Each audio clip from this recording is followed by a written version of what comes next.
ओम शांति। ओम शांति। ओम शांति। आज बाबा कह रहे, मीठे बच्चे, बहन भाई के भी भान से निकल, भाई भाई समझो तो सिविलाई समाप्त हो जाएगी, तो सिविलाई बन जाएगी। बाबा कहता है विकारी दृष्टि समाप्त हो जाएगी और निर्विकारी स्थिति बन जाएगी कि मैं आत्मा भाई हूँ। तो लेकिन माया तो इससे भी ऊपर हो रही है। क्या बोल रही है? आत्मा आत्मा भाई भाई, तो भाई बहन दोनों पकड़ कर सब काम कर रहे हैं, हाथ पकड़ पकड़ कर।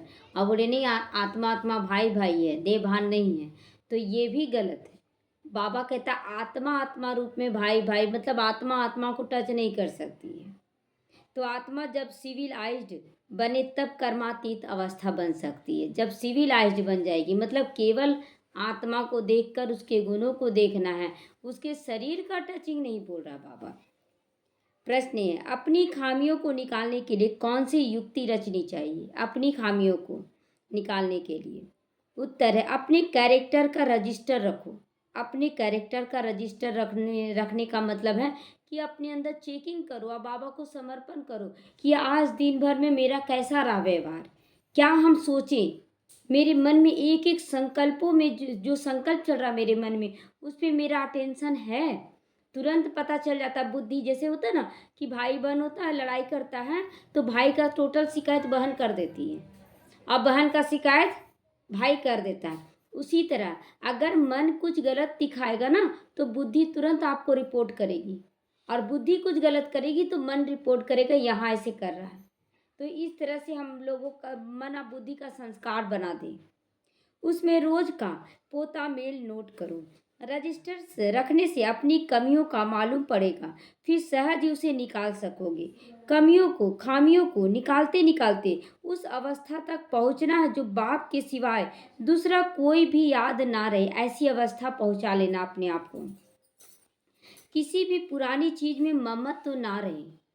बहुत लोगों का होता है ना सामान इकट्ठा करने का, पुरानी पुरानी चीज़ों का, लेकिन बाबा कहता है कि पुरानी चीज़ों से ममत तो निकाल दो। ये दुनिया में इन आँखों से जो कुछ भी दिख रहा है सब पुराना है, और इन सब पुरानी, बाबा कितना नशा रोज चढ़ाता है स्वर्ग के लिए, स्वर्ग में बच्चे ऐसा होगा, स्वर्ग में ऐसा होगा। तो इसीलिए बाबा कहता है पुरानी चीज़ से ममत तो हटाओ, टूटा फूटा चीज़ है, और नया चीज़ घर में लाओ। तो अंदर कुछ भी मांगने की तमन्ना भी ना रहे।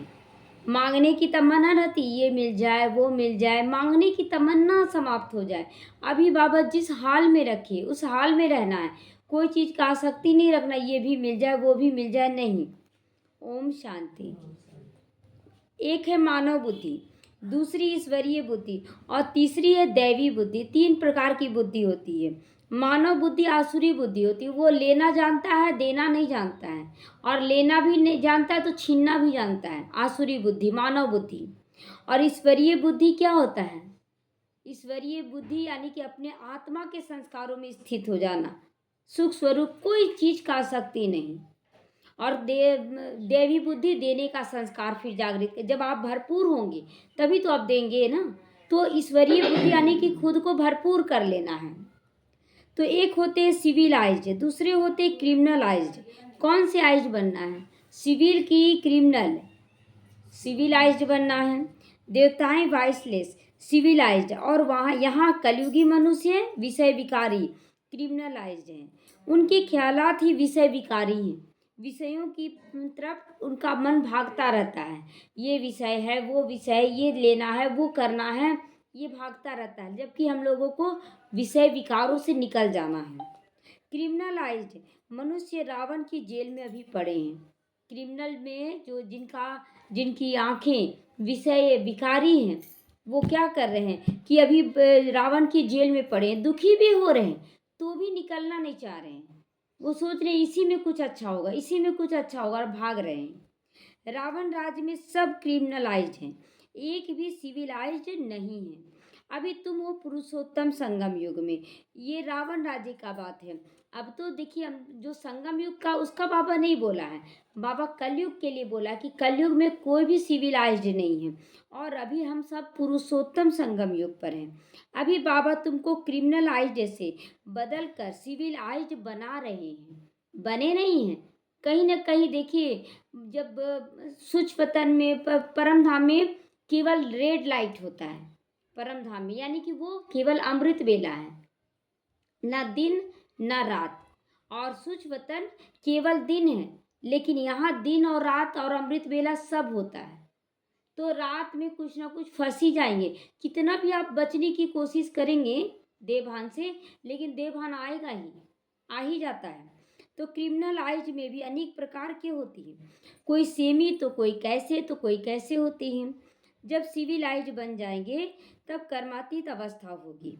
फिर ब्रदरली आइज यानी भाई भाई की दृष्टि बन जाएगी। लास्ट में ये होगा पक्का, अभी नहीं है पक्का, अभी कोशिश में लगे हुए हैं, लेकिन कहीं ना कहीं हो जाता है शरीर को देखने का। तो आत्मा आत्मा को देखती है, शरीर तो रहते ही नहीं, तो क्रिमिनल आइज कैसे रहेंगे। इसीलिए बाप कहते हैं अपने को भाई बहन के भान से भी निकालते जाओ, भाई बहन के भान से भी निकाल देना है।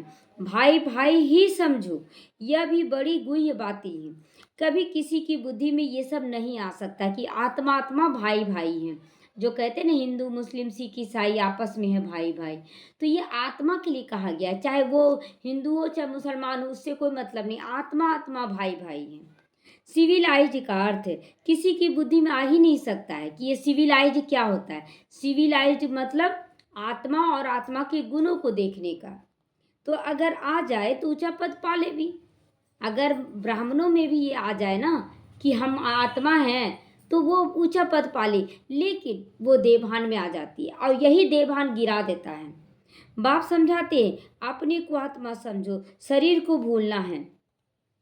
यह शरीर छोड़ना भी है, लेकिन बाबा की याद में छोड़ना है। ये शरीर तो सबको छोड़ना है, लेकिन कोई कोई हाय हाय करके छोड़ेंगे, कोई वस्तु वैभव को याद करके, देहधारियों को याद करके छोड़ेंगे। हमें बाप को याद करते हुए छोड़ना है। मैं आत्मा बाबा के पास जा रहा हूँ, देह का अभिमान छोड़ो। सोचते ना हम तो बहुत अच्छे हैं, हम तो बहुत समय तक कर लेंगे सेवा। नहीं, अचानक कुछ भी हो जाता है। अचानक ऐसा कुछ शरीर में कष्ट होगा कि आपका पूरा शरीर को लाचार कर देता है। तो इसीलिए बाबा कहता देह का अभिमान छोड़ दो, पवित्र बनाने वाले बाप को याद करो और उनकी याद में शरीर छोड़ना है। क्रिमिनल आइज होंगे तो अंदर में जरूर आपको खाएगा, यहाँ गलती हुआ है हमसे, भले आप मुख से नहीं बोलेंगे, लेकिन अंदर में चलता है यहाँ हमसे गलती हो रहा है, यहाँ हमसे गलती हो रहा है। मंजिल बहुत भारी है, तो भल कोई भी अच्छे अच्छे बच्चे भी हों तो भी कुछ ना कुछ भूलें होती जरूर है। क्यों? क्योंकि माया का राज्य है ना, माया का राज्य है ना। कितना भी आप सोचेंगे कि नहीं होगा नहीं होगा, लेकिन हो जाता है। कर्मातीत अभी कोई भी नहीं हो सकता, जो शरीर में है वो कर्मातीत नहीं है। कर्मातीत अवस्था को पिछाड़ी में पाएंगे, तब सिविलाइज्ड हो सकते हैं। फिर वह रूहानी ब्रदरली लव रहेगा, लास्ट में वो आ जाएगा समय। देखिए जब विनाश होने लगेगा तो क्या बुराई रखेंगे, उस समय तो लगेगा नहीं सब आत्मा भाई, सबके लिए सुभावना रखो। आप तड़पता हुआ थोड़ी है, इतना भी ब्राह्मण थोड़ी खराब है कि कोई तड़प रहा और आप बोलेंगे ठीक ही हुआ, नहीं, उसके लिए भी रहम भाव जागृत हो जाएगा। तो रूहानी ब्रदरली लव बहुत अच्छा है। फिर क्रिमिनल दृष्टि नहीं होती है, तब ऊंचा पद पा सकते हो। जब ये स्थिति बन जाए कि आप कोई भी क्रिमिनल आइज ना रहे, कोई किसी के लिए गलत भावना ना रहे, तब आप ऊंचा पद पा सकते हैं। बाबा हमारे सामने लक्ष्य तो पूरा बतला देते हैं, बच्चे समझते हैं कि यह हमारे में खामी है। अपने आप महसूस होता है, लक्ष्मी नारायण का लक्ष्य जब सामने रखेंगे तो महसूस होगा ये कमी है अभी मेरे अंदर। तो रजिस्टर जब रखेंगे तो खामी का भी तुम्हें मालूम पड़ जाएगा। हो सकता है कोई रजिस्टर ना रखने से भी सुधर सकता है, रजिस्टर नहीं भी रखने से सुधर सकता है। जैसे कि आप लिख नहीं रहे लेकिन मन बुद्धि में चला रहे, तो उससे भी सुधर जाता है। परंतु जो कच्चे हैं उनको रजिस्टर जरूर रखना चाहिए। शुरुआत में क्या करते थे, जब लिखते थे तो कुछ ना कुछ गलत सही सब लिखाता था, लेकिन वो कॉपी हटा दिया जाता था, नहीं लिखने दिया जाता था। तो बोलते थे कि नहीं लिखना ही नहीं अब, और मन बुद्धि में दिन भर चलाते रहते थे, बाबा यहाँ हमसे गलती हुई, यहाँ कैसे करना है, यहाँ ऐसे बाबा बताओ। तो इस तरह से मन बुद्धि में ही चाट बाबा को दिन भर देते रहे, और दिन भर देने से ज़्यादा परिवर्तन हुआ। आप लिखेंगे, लिख कर कितना कॉपियाँ डायरियाँ भर देंगे, उसके बाद देखने तक नहीं जाएंगे, लेकिन मन बुद्धि में जो चलाएंगे वो निरंतर चलता है, इसलिए चलाते रहना है। कच्चे तो बहुत है, इसलिए उनको लिखना भी जरूरी है। जो कच्चे हैं उनको लिखना भी जरूरी। कोई कोई तो लिखना ही नहीं आता है, किसी किसी को लिखना नहीं आता है। अवस्था तुम्हारी ऐसी चाहिए जो कोई भी याद ना आए। हम आत्मा बिना शरीर के आई ना, तो बिना शरीर के ही जाना है, शरीर लेकर नहीं जाना है, अशरीरी बनकर जाना है। इस पर एक कहानी है। उसने कहा तुम लाठी भी ना उठाओ, वह तो पिछाड़ी में याद आएगी ना। एक सन्यासी था, मांगने गया था, कुछ दिन पहले भी आया था ना। एक स्त्री बोलती है कि जब तुम इतना वैराग्य ले आए हो अपने अंदर, घर बार तक छोड़ चुके हो, तो फिर ये लाठी और ये कमंडल क्यों, इसको भी छोड़ दो। तो वो छोड़ नहीं सके। तो कोई भी चीज में ममत्व मतलब कि नहीं रखना है, किसी भी चीज में ममत्व। बाबा जिस हाल में रखे, जो खिलाए उसी में राजी रहना, नहीं मिले तो भी राजी रहना। वो खिलाने वाला है, वो देखेगा मेरा बच्चा ऐसा भूखा है तो वो जरूर खिलाएगा। तो बहुतों का ममत्व पुरानी वस्तुओं में भी रहता है, पुरानी चीजों में ममत्व बहुत रहता है, छोड़ते ही नहीं। हम लोगों के लौकिक परिवार में एक सही थी, पूरा पुराना चीज एकदम भरी रहती थी, भरी रहती थी। और जब हम निकाल देते थे सारा सामान पुराना चीज, और देखिए समय पर तो नया तो आ ही जाता है, तब वो देखी कि अरे पुराना चीज तो भरे रहते हैं, नया फिर जगह ही नहीं मिलता है उसको रखने का।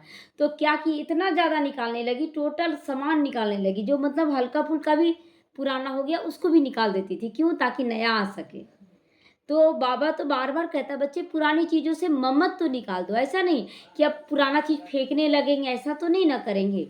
अभी जब तक आप शरीर है पुराना, तो आप शरीर को यूज करेंगे ना, अभी तो फेंक तो नहीं देंगे, खत्म तो नहीं कर देंगे। तो कहने का मतलब है कि जो भी चीज है उसमें आसक्ति नहीं रखना है, उसमें तो कुछ भी याद ना आए सिवाय बाप की। कितनी ऊंची मंजिल है तुम्हारे सामने, और तुम इन पुरानी चीजों में, सड़ी हुई चीजों में पड़े रहते हो। कहाँ ठिकरियाँ और कहाँ शिव बाबा की याद। मांगने की तमन्ना नहीं होनी चाहिए, मांगने की तमन्ना किसी से नहीं मांगना है। किसी भी देधारी से मांगना, क्या मांग लेंगे, क्या वो दे सकता है? कुछ नहीं। बाबा तो बिन मांगे सब कुछ दे रहा है। तो हर एक को कम से कम 6 घंटा सेवा जरूर करनी चाहिए। किसके लिए है 6 घंटा सेवा? किसके लिए कहा जा रहा है? हाँ, गृहस्थियों के लिए, समर्पित के लिए नहीं। समर्पित तो है ही सेवा के लिए। हम बच्चों को सेवा करना 6 घंटा कम से कम जरूर सेवा करना। वैसे तो गवर्नमेंट की सेवा 8 घंटा होती है, लेकिन बाबा आपको 2 घंटा फ्री कर दे रहे। कम से कम 6 घंटा तो सेवा करिए। परंतु क्या कहते, टाइम नहीं है, बोलते हैं ना। पांडव गवर्नमेंट की सेवा कम से कम 5-6 घंटा जरूर करो। पांडव गवर्नमेंट की सेवा मतलब बाबा रूहानी पंडा है ना, शिव बाबा, उनके यज्ञ की सेवा हमें 6 घंटा जरूर करनी चाहिए। विशेष मनुष्य कभी बाबा को याद भी नहीं कर सकते हैं। सतयुग में है वॉइसलेस वर्ल्ड, निर्विकारी दुनिया होती है। वहाँ देवी देवताओं की महिमा अभी भी गाई जाती है। क्या? सर्वगुण संपन्न, 16 कला संपूर्ण और संपूर्ण निर्विकारी, मर्यादा पुरुषोत्तम और डबल अहिंसक, ये 5 क्वालिटी। तुम बच्चों की अवस्था कितनी उपराम हो जानी चाहिए। उपराम का मतलब क्या हुआ? शरीर से ऊपर की स्थिति। उपराम मतलब आत्मिक स्थिति में हूँ। तो कोई भी छीछी चीजों में ममत्व तो नहीं रखना है। आज बाबा बार बार क्लियर करा, कोई भी पुरानी छीछी चीजों में आसक्ति नहीं रखना है, ममत्व तो नहीं रखना है। शरीर में भी ममत्व तो ना रहे। शरीर के पीछे भी लोग बहुत तंग होते हैं, ये ऐसे करो, ऐसे खिलाओ, ऐसे सजाओ, ऐसे पिलाओ, ये करो वो करो, बहुत करते हैं। तो इतना योगी बनना है जो योग से तुम्हारा सब कुछ ठीक रहे, योग के पावर से सब कुछ ठीक रहे। जब सच सच ऐसे योगी बन जाओगे तो वह जैसे फ्रेश ताजा रहोगे। बाबा बोलता है कि अगर तुम शरीर से भी ममत्व हटाकर योगी बन जाओगे, निरंतर योग युक्त रहोगे, तो तुम इसी शरीर से भी फ्रेश महसूस करोगे। जितना तुम सत्व प्रधान बनते जाओगे, खुशी का पारा उतना चढ़ता जाएगा। अब तो कोई संकल्प मतलब अब तो लगता है कि बहुत कम हो गया है, जिसके कारण अब कोई विघ्न का अनुभव ही नहीं होता। आता है निकल जाता है, एकदम ठहरता नहीं। वो स्थिति जब किसी भी आत्मा के लिए कोई बुरा संकल्प नहीं, कोई तरह का आसक्ति नहीं, बहुत हल्कापन लगेगा, कुछ है ही नहीं, कोई दुनिया खराब नहीं है, सब अच्छे हैं, ऐसा महसूस होगा। 5000 वर्ष पहले ऐसी खुशी थी जो खुशी अभी मर्ज हो रही है। सतयुग में वही खुशी होगी। ये खुशी यहाँ ही अनुभव करना। बहुत बच्चे सोचते ना, चलो संगम युग पर आ गए, पुरुषार्थ कर रहे हैं तो हम सतयुग में चले जाएंगे। सतयुगी दुनिया का अनुभव यहाँ कर लेना है। यहाँ पर निर्विकारी स्थिति का, सदा खुशी में रहने का, सदा प्राप्ति स्वरूप भंडार भरपूर, ऐसी स्थिति का अनुभव यहाँ करना। कोई आसक्ति नहीं, हाथ में कुछ भी नहीं, लेकिन आप भरपूर, ऐसी स्थिति का अनुभव यहाँ कर लेंगे, तब जाके आप सतयुग में एंट्री पाएंगे। तो यहाँ भी खुशी रहेगी, फिर यही खुशी साथ ले जाओगे। क्लियर है ना कि वह सतयुग में जाकर खुश होंगे, यहीं पर खुश हो जाना है। अंतमति सो गति कहा जाता है ना, तो यहाँ सब कुछ से भरपूर हो जाना है। मतलब कि कोई चीज आपके पास नहीं है, एकदम फकीर है, बेघर है, आप अंदर से महसूस करेंगे भरपूर हैं हम।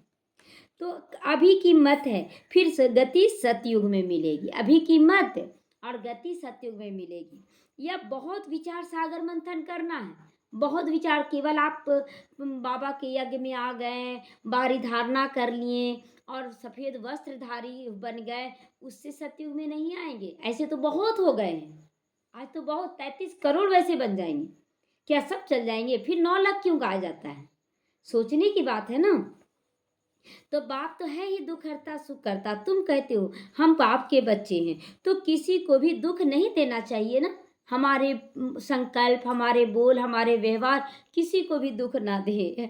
आज मतलब इतना अच्छा करे ना कि जो आपसे नफरत कर रहा हो बोले ना कि हम आपके बिना नहीं रह सकते। तो ये भी नहीं बोलना है कि आपके बिना नहीं रह सकते। कहने का मतलब कि आप इतना अच्छा स्थिति बना ले कि वो आपसे हर बात का राय भी लेते रहे और भगवान से जुड़े रहे, ऐसी स्थिति बना दे। आप न्यारा प्यारा बिल्कुल हो जाए उससे, तो वो भी न्यारा प्यारा बनने लगेगा। लोग कहेंगे कि नहीं हम नहीं छोड़ सकते हैं, तो बहुत ऐसे बाबा वो जैसे हम लोग बोलते हैं ना, बाबा को नहीं छोड़ेंगे, तो जो द्वापर कलयुगी आत्मा वो आपको नहीं छोड़ेगी, समझे। तो वो लोग बोलेंगे हम आपको नहीं छोड़ेंगे, चाहे आप कहीं भी जाइए। वो द्वापर कलयुग की है। हम लोग बाबा को बोले बाबा हम आपको नहीं छोड़ेंगे, तो बाबा कहता है फिर सबको रास्ता बताओ सुख का। अगर वो आपके पिछाड़ी आ रहा है तो आप उसको सुख का रास्ता बताओ। यदि सुख नहीं देते हो तो जरूर तुम दुख दे रहे हो। अगर वो दुखी हो रहा है आपसे तो सुख नहीं दे रहे हैं। यह पुरुषोत्तम संगम युग है, जबकि तुम पुरुषार्थ करते हो सतो प्रधान बनने के लिए। पुरुषार्थी भी नंबरवार होते हैं। जब बच्चे अच्छी सेवा करते हैं तो बाप उनकी महिमा करते, ये फलाना बच्चा बड़ा योगी है। योगी का मतलब केवल मतलब योग करना नहीं। योगी का मतलब हल्कापन, माथे पे चिंता की लकीर नहीं होनी चाहिए, एकदम निश्चिंतता होनी चाहिए, चेहरा हर्षित मुख होना चाहिए। योगी का ये सब पहचान है। धैर्यता, गंभीरता, सारा गुण उसके चेहरे चलन में दिख जाना चाहिए। जो सर्विसेबल बच्चे हैं वो वाइसलेस लाइफ में अभी भी जी रहे हैं। क्लियर है? जो सेवाधारी अच्छे बच्चे हैं वो अभी भी वाइसलेस लाइफ में जी रहे हैं, निर्विकारी दुनिया में जी रहे हैं। जिनको जरा भी ऐसे वैसे ख्यालात नहीं आते वो पिछाड़ी में कर्मातीत अवस्था को जरूर पालेंगे, और जो कर्मातीत अवस्था को नहीं पाएंगे वो सजा खा कर जाएंगे। तो कर्मातीत अवस्था को पाने के लिए अभी से मेहनत करें कि मैं आत्मा हूँ। तुम ब्राह्मणों की ही सिविलाइज बन रही है। मनुष्यों को कभी देवता नहीं कहा जा सकता है। जो क्रिमिनलाइज होगा वह पाप भी जरूर करेगा। सतयुगी दुनिया पवित्र दुनिया है, यह है पतित दुनिया। यह अर्थ समझती नहीं कि नाम क्यों पड़ा कलयुग और सतयुग। अंतर है ना। लोग बोलते हैं सतयुग में भी तो राक्षस था, फिर सत्य युग क्यों नाम पड़ा। जहाँ सत्य वहाँ सत्य कैसे आ सकता है, जहाँ शांति वहाँ शांति कैसे आ सकता है। लेकिन मनुष्यों का मत, तो जब ब्राह्मण बने तब तो समझे ना इन बातों को। कहते हैं ज्ञान तो बहुत अच्छा है, जब फुर्सत होगी तब जरूर आएंगे। बाबा समझते कभी नहीं आएगा। जो बोलता है ना फुर्सत होगा, कभी फुर्सत मिलेगा? माया आपको फुर्सत में आने ही नहीं देगी। यह तो बाप की इंसल्ट हुई ना, बाबा इतना अच्छा ज्ञान दे रहा, इतना अच्छा फुर्सत होगा तब आएंगे। यानी कि बाबा को किनारा कर दे रहे, इंसल्ट कर रहे हैं। मनुष्य से देवता बनते हैं तो फौरन करना चाहिए ना, जो बाबा बोले हाँ जी बाबा हम तो करेंगे। कल पर डाला, माया नाक से पकड़कर गटर में डाल देगी। तो सोच ले कि बाबा के श्रीमत पे चलना है कि माया के मत पर चलना है। कल कल करते तुम्हें काल खा जाएगा। शुभ कार्य में देरी नहीं करना है। क्या एक सॉन्ग है ना, शुभ कर्म में ना देरी करो, जीवन का कोई भरोसा नहीं। तो काल तो तुम्हारे सिर पर खड़ा है और तुम सोच रहे कर रहे हैं बहुत अच्छे से कर, क्या कर रहे हैं, क्या कर रहे हैं? जब तक आपको दुख से मुक्ति नहीं मिला तो आप समझ लीजिए आप विकारी हैं, इसीलिए दुख से मुक्ति नहीं मिला। कितने मनुष्य अचानक मर पड़ते हैं, नहीं दिख रहा है? दिख रहा है कि नहीं कि कुछ लेकर जा रहे हैं वो लोग, फिर भी पड़े हुए हैं। चाहिए चाहिए परिवार परिवार। अभी बॉम्ब गिरे तो कितने मर जाएंगे। अभी अर्थक्वेक होगा ना तो पहले थोड़ी पता पड़ेगा, अचानक अर्थक्वेक होगा और सब खत्म, सोचते रह जाएंगे। ड्रामा अनुसार नेचुरल कैलमिटीज भी होनी है। तो बाबा कहता है कि अर्थक्वेक ये सब होगा तो आपको पता थोड़ी पड़ेगा कि अर्थक्वेक होगा तो हम पहले से हटा ले सामान को, पता पड़ेगा क्या? नहीं पता पड़ेगा। तो ड्रामा अनुसार नेचुरल कैलमिटीज तो होनी है। ये तो नेचुरल, अभी इतना गर्मी पड़ रहा है, क्या कर ले रहे हैं? छटपटा के रह जा रहे हैं ना। जो अमीर है तो बोलते एसी लगा रहे, एसी में रह कर देखिए और ख़राब हालत लगता है कि आप थोड़ा सा भी बर्दाश्त नहीं कर पाएंगे। तो जिसको तो कोई जान नहीं सकता कि इससे भी खराबी हो रहा है। कितना भी साइंस का साधन वो कृत्रिम ही हो गया। नेचुरल जो होता है, नेचुरल जब हवा चलता है ठंडी ठंडी वो महसूस कीजिए, उस पर कोई हानि नहीं पहुंचेगा। लेकिन ये जो कृत्रिम है ना ये हानि पहुंचाएगा, बहुत नुकसान हो जाता है। फिर गवर्नमेंट रेल का किराया आदि भी बढ़ा देगी। बाबा कहता है जब होगा ये सब अर्थक्वेक ये सब होगा तो नुकसान होगा ना, उसको फिर रिपेयरिंग करने के लिए फिर से तैयार करने के लिए पैसा का जरूरत पड़ेगा। अब सरकार कहाँ से लाएगी? तो सब चीज़ का टैक्स बढ़ा देगी। मनुष्यों को तो जाना ही पड़े, ख्याल करते रहते कैसे आमदनी बढ़ाएं, अभी भी जो मनुष्य दे सके आमदनी बढ़ाएं। तो अनाज कितना महंगा हो गया। तो बाप समझाते सिविल आइज को कहेंगे पवित्र आत्मा, जिसकी आंखें निर्विकारी है उसको ही पवित्र आत्मा कहेंगे, और पवित्र आत्मा सदा सुरक्षित होगा। यह तो दुनिया ही क्रिमिनलाइज है। एक माता जब बाबा बोलता था ना कि मेरे बच्चे कभी भूखे नहीं रहेंगे, लास्ट में उनके तक अनाज जरूर पहुंचेगा, ये सब बोलते थे। तो एक माता बोलती थी कि बोरा बोरा अनाज बाबा बाबा के बच्चों को पहुंचा देगा कहीं से भी। जैसे सुने ना कि दाल आ गया तो बोलते थे अनाज पहुंच जाएगा। अच्छा आपके साथ साथ क्या आपका पूरा परिवार निर्विकारी बना है? नहीं बना ना। तो फिर आप जब खाएंगे तो आपका परिवार भूखा तो नहीं रहेगा, फिर साथ में वो भी खाएगा। ये तो सही नहीं है, ये तो सही नहीं है। तो बाबा कैसे पेट भरेगा? तो सूक्ष्म वतन में आपको खिलाकर पेट भर देगा। आपको महसूस होगा मेरा पेट भरा हुआ है। कभी ऐसा महसूस किए हैं कि कहीं गए और पेट लगेगा एकदम भरा हुआ है, कुछ खाने का इच्छा नहीं है, और ढकार भी आएगा लगेगा कि एकदम भरा हुआ है। ये क्या है? ये वही चीज़ है कि सूक्ष्म तन में बाबा खिला देता है। और ये भी नहीं कि आसक्ति जा रहा है, ये बना है पार्टी में ये खा ले ये खा ले, वो भी नहीं जाएगा।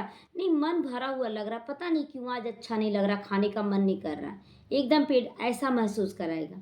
तो बोरे बोरे अनाज आपके घर में नहीं पहुंचेगा, सूक्ष्म तन में आपको खिला दिया जाएगा। लेकिन उन बच्चों को जो बाबा के सर्विसिबल आज्ञाकारी बच्चे हैं, निर्विकार, उन बच्चों को, सब बच्चों को नहीं। सजा फिर क्या बात होगा? यही सजा है ना।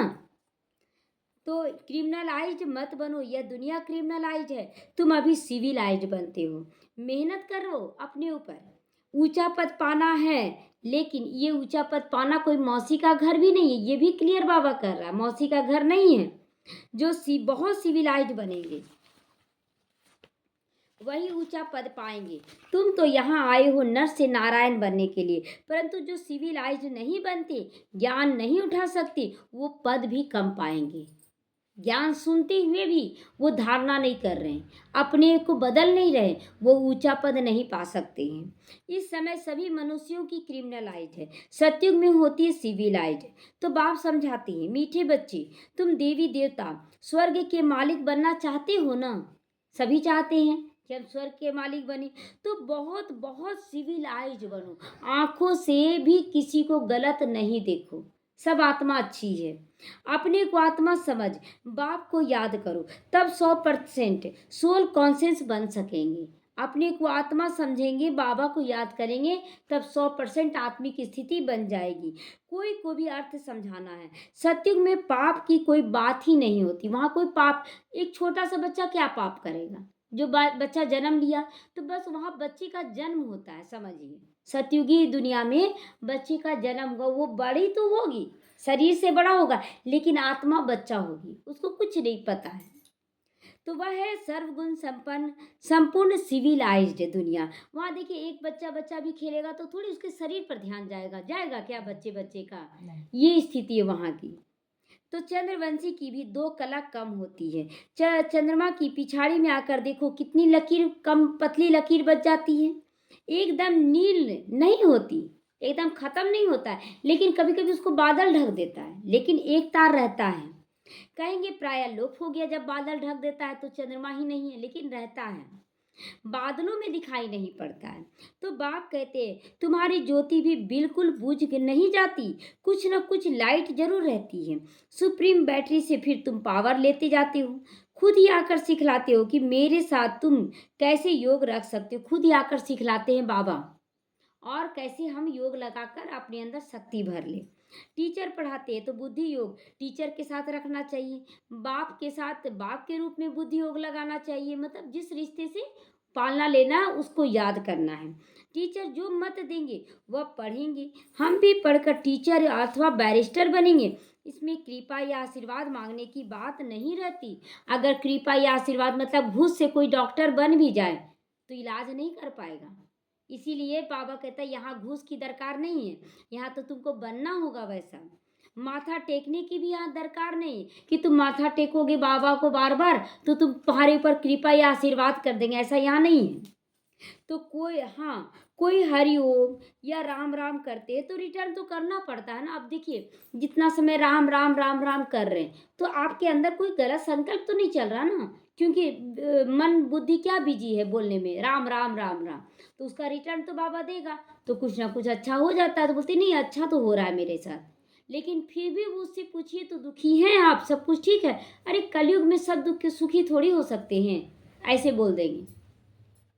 तो यह एक इज्जत देनी होती है, जब वो इज्जत दे रहा है, राम राम करके जाप कर रहा है तो उसको भी इज्जत देना। अब देखिए किसी के आ रहे जा रहे हैं तो कोई बोलता है राधे राधे, कोई बोलता है राम राम, तो उसको इज्जत देना है। ऐसा नहीं है कि हम उसको इज्जत नहीं दे, नहीं बोले, उसके साथ वही बोल देंगे तो क्या हो जाएगा? अच्छा राम राम बोला तो हम भी राम राम बोल देंगे तो क्या हो जाएगा? राम ही का नाम ले रहे हैं ना। तो अहंकार नहीं दिखाना है। तुम जानते हो हमको तो एक बाप को ही याद करना, ये तो हम जान रहे हैं कि हमको तो एक ही बाप, राम को भी याद करेंगे तो किस पर चले जाता है बुद्धि? शिव बाबा पर। तो कोई भक्ति छोड़ते हैं तो हंगामा हो जाता है यहाँ। भक्ति छोड़ने वाले को वो लोग नास्तिक समझते हैं। उनके नास्तिक कहने और तुम्हारे कहने में बहुत फर्क है। वो लोग सोचते हैं कि पूजा नहीं करा तो नास्तिक हो गया, और हम लोग कहते हैं कि जो बाप को नहीं पहचाना वो नास्तिक है। दोनों में अंतर है। तुम कहते हो बाप को नहीं जानते इसीलिए नास्तिक है। निधन की हैं, लड़ते झगड़ते रहते हैं। अगर बाप के साथ रहते हैं तो डर रहता है, और अगर बाप माँ बाप नहीं है तो भाई भाई देखते हैं कैसे झगड़ा करके तुरंत अलग अलग हो जाते हैं। इसीलिए सब लड़ते झगड़ते हैं, क्योंकि वो धनी को नहीं पहचानते हैं। घर घर में झगड़ा अशांति है, क्रोध की निशानी अशांति है। वहाँ कितना पार शांति होगी। मनुष्य कहते हैं शांति में बड़ी शांति मिलती है, भक्ति में बड़ी शांति मिलती है, परंतु वो तो अल्पकाल की शांति है। चलो भक्ति 9 दिन तक की आप, नवरात्रा, उसके बाद क्या मिल जाता है शांति? तो 9 दिन जब आपको शांति मिल रहा तो हमेशा क्यों नहीं कर सकते? हमेशा कीजिए। सदा के लिए शांति चाहिए ना, तो हमेशा करो। तुम धनी से निधन के बन जाते हो तो शांति से फिर अशांति में आ जाते हो। बेहद का बाप बेहद का सुख का वर्षा देते हैं, हद का बाप हद का वर्षा का सुख देता है, तो वह वास्तव में दुख का काम कटारी का वर्षा देता है। रावण जिसमें दुख ही दुख है। इसीलिए बाप कहते बच्चे तुम आदि मध्य अंत दुख पाए हो। आदि मध्य अंत क्या है? दुख। कब से है दुख? आदि मध्य अंत कब से आदि हुआ दुख का? द्वापर युग। जब से विकार आया तो इसी के लिए कहा था आदि मध्य अंत। द्वापर से स्टार्टिंग कलयुग का अंत तक दुख आया और बीच में भी दुख। बाप कहते मुझ पतित पावन को, बाप को याद करो। इसको कहा जाता है सहज याद। और सहज ज्ञान सृष्टि का, सृष्टि चक्र का सहज ज्ञान है। तुम अपने को आदि सनातन देवी देवता धर्म का समझोगे तो जरूर स्वर्ग में आओगे। अगर देवी देवता का समझेंगे, देने का संस्कार जागृत करेंगे, तब आप सतयुग में आएंगे। स्वर्ग में सभी सिविल आइज होते हैं। देही अभिमानी को क्रिमिनल आइज कहा जाता है। देही अभिमानी को दे अभिमानी को, जो दे अभिमान में आ जाते हैं, उसको क्रिमिनल आइज, कुछ ना कुछ गलत आप कर देंगे।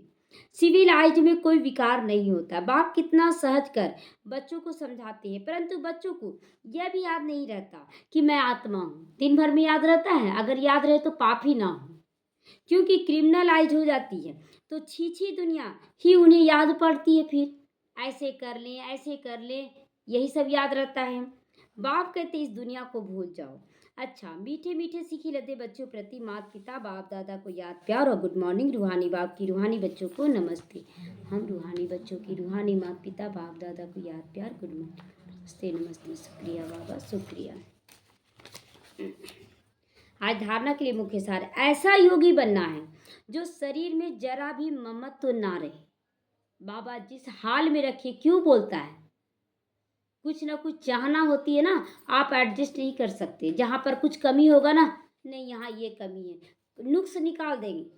लेकिन अगर आप देही अभिमानी स्थिति में, तो जैसे रखे बाबा, वो नहीं जान रहा कि मेरा बच्चा किस हाल में है। और देखिए जो त्याग तपस्या जो बोलते हैं ना, वो तपाता है बाबा, और तपा कर फिर निखारता है। तो कोई भी छीछी चीज में आसक्ति न जाए, अवस्था ऐसी उपराम रहे, किसी भी चीज में आसक्ति नहीं, तो खुशी का पारा चढ़ा हुआ रहेगा। काल सिर पर खड़ा है, कोई गारंटी नहीं कि आपका मौत कब हो जाएगा। इसीलिए शुभ कार्य में देरी नहीं करना, जो करना है तुरंत करना। बाबा बोला और कर देना है, कल पर नहीं छोड़ना। कल करते करते काल खा जाएगा। वरदान है चतुर सुजान बाप है। बाबा बहुत चतुर सुजान है, तो उससे चतुराई करने के बजाय महसूसता शक्ति द्वारा सभी पापों से मुक्त बनो। महसूस करो कि क्या सही क्या महसूस होता है कि नहीं। जब अच्छा करते हैं तो अच्छा महसूस होता है, बुरा करते बुरा महसूस, तो उससे चतुराई नहीं करो बाबा से, उससे छुप नहीं सकते हो तुम। कई बच्चे चतुर सुजान बाप से भी चतुराई करने से बाज नहीं आते हैं। अपना काम सिद्ध करने के लिए, अपना नाम अच्छा करने के लिए उस समय महसूस कर लेते हैं, लेकिन उस महसूसता में शक्ति नहीं होती है। जैसे कि बहुत अच्छा सेवा कर रहे हैं, लेकिन अंदर में चल रहा मान शान चाहिए, तो मान शान के लिए बहुत अच्छा सेवा करे तो कुछ देर के लिए मिल जाता है, लेकिन वो अल्पकाल के लिए, फिर तुरंत खत्म हो जाएगा। तो इसीलिए बाबा कहता है परिवर्तन नहीं हो सकता इससे। आपके अंदर का परिवर्तन चतुर सुजान से चतुराई नहीं चल सकता है। आप अंदर से परिवर्तन करेंगे तो बाबा आपको सदा काल के लिए आगे बढ़ाएगा। तो कई हैं जो समझते ये ठीक नहीं है, लेकिन सोचते हैं कहीं नाम खराब ना हो जाए।